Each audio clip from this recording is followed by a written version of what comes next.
By the fall of 1998, I moved to Pompano Beach in a very small apartment, 1 block from the ocean. I had visited a fellow musician named Frank who lived in the same area. It seemed very affordable and was still close to Tim and Kevin. By 2000, I had moved to a larger apartment that was much nicer. It was great having the beach public and close. When I traveled to Alaska, my sister and family came down and vacationed in my apartment for the entire 2 weeks. When I returned, there was sand everywhere. At the beginning of my music aspirations, I had no idea where it would lead. Some years earlier, I had written a wedding song and performed it live at my wedding. Everyone was shocked and amazed. This was my first performance and my knees were shaking the whole time. A few years later, I was alone with plenty of time to work on music. After recovering from a severe injury in April 1987, I reevaluated everything in my life. Soon I was singing in church and eventually organizing a small band. In 1992, Hurricane Andrew had its effects on everyone in South Florida, including me. While I had moved away from the effects of the storm to Broward County, it shaped a very unanticipated relationship. Tim Cole was a phone system tech who came to my office to repair the phones damaged by the hurricane. He saw a keyboard and guitar in my office and asked, "Are you doing music?" Our association grew from there. My meeting Tim was certainly God ordained, and he was instrumental in my development. I cannot give him enough credit for his influence, which began as a hired hand and grew exponentially in a short time. He taught me everything I know about building songs and what true talent looks like. What a blessing. He brought me out of the doldrums of mediocrity as I watched him carefully. The knowledge he shared matched my ambition, and I was literally a sponge soaking up the most important lesson. I had plenty of time to grow. In early 1999, I was working overtime to finish songs that I wanted to include in Alabaster Praise's first CD. I learned so much in the previous years, and now was recording my own songs, many for Alabaster Praise. Tim and Kevin were essential players, but I was in control of the final product, for better or for worse. I had also been struck by the reality of the situation. I was 44 years old, and though I loved writing songs and recording, Alabaster Praise was running out of time. We were not performing much, and my priorities shifted as I was confronted with a limited scope of my opportunities. During that time, I met so many people with enormous talent and drive, but stuck in lives where their dreams would never come true. Fortunately, we all worked what we call day jobs, making money. I used to say, none of us can afford to quit. In 1999, I continued to write more personal songs. That was a prolific year as I wrote many songs, some for the CD and some for me. I had developed musically by leaps and bounds with some of my best songs recorded that year. It was also a peak year for Tim and Kevin's involvement. In June, I had been writing the words to a special song. I'd been thinking about the message for months, writing the words in my head. I had been considering the failures of my life, which were considerable. I also saw Christ's hand in those failures steering and preventing even worse consequences. Emblems of Your Love became another prayer song, which always was very special to me. I worked out a guitar progression that fit the words before adding other instruments. When my friend Donna read the words as we were previewing the song for the first time, she commented that these were the best lyrics she had ever read. Really taken me aback. She was not a person to give out those kind of compliments.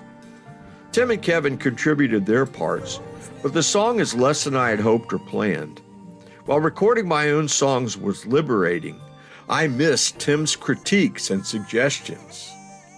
I finished too quickly and accepted things that I never would have done before. So great words in a mediocre song.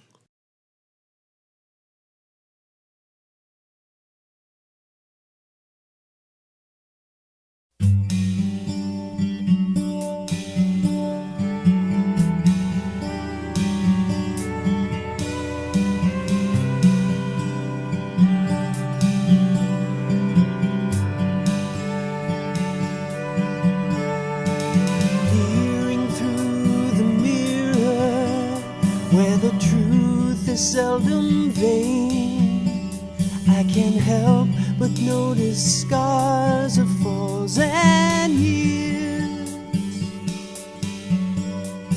Amazed to see your wisdom, the paths that you ordain, your hand to draw my wayward paces near. Amidst the storms and branches forced to bend, I've come to know the voice that calms the wind. And I have sought my refuge in the footprints on the sea. The footprints are emblems of your love.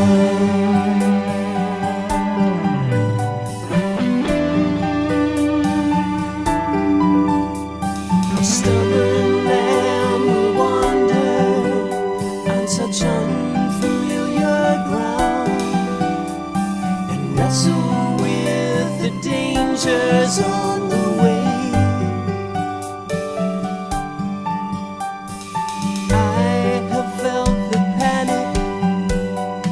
Shadows close around and helplessly await the light of day.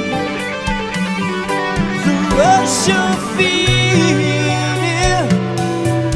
and cries of desperate woe. So all alone and no place left to go. Oh yeah, the hands that hold my portion are the hands that hung for me. And nail prints are the emblems of your love.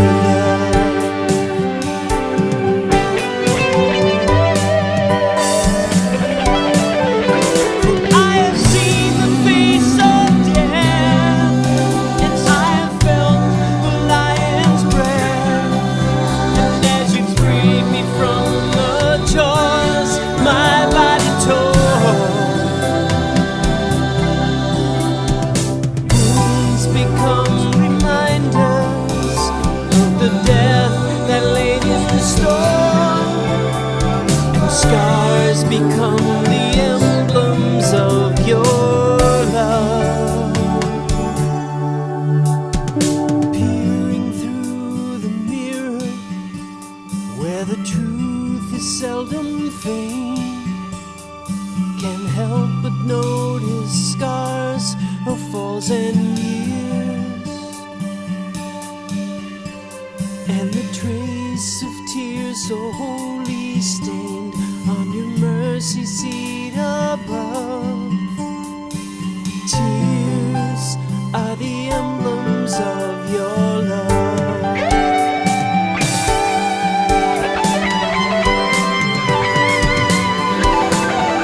For I have seen the face of death, and I have felt the lion's breath. And as you freed me from the jaws my body tore, wounds become reminders of the death that lay in store.